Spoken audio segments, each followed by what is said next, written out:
یا رسول الله و قدوتنا. پیامبر صلی الله علیه و سلم می‌فرمایند اگر کسی در شب جمعه یا روز جمعه سوره کهف رو تلاوت بکند ایمانش افزایش پیدا می‌کند. سوره کهف تلاوت بکند ایمانش و هدایتش کامل می‌شود، به شرطی که محتوای سوره کهف را بداند و برنامه‌های سوره کهف را بداند و پیام‌های سوره کهف یا خداوند از خلال سوره کهف را بداند و این پیام‌ها را به کار بگیرد، مد نظر داشته باشد. سوره کهف داستان جز داستان ایمان نیست،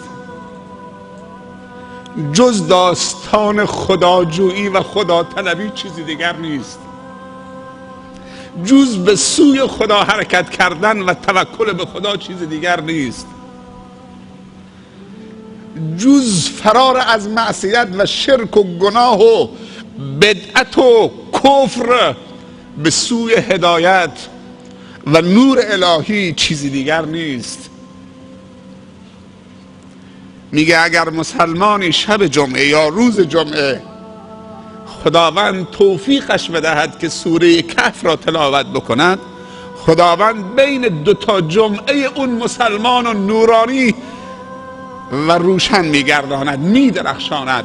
از این جمعه تا اون جمعه تو زندگیش جلوش پیشش همینجور میدرخشد و هیچ موقع در تاریکی گناه واقع نمیشود.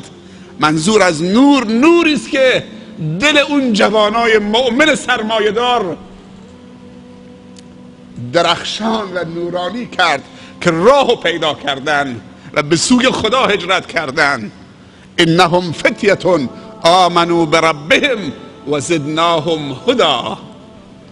محور سوره کهف بر همین آیه کوتاهه، انهم فتیه آمنوا بربهم و زدناهم هدی.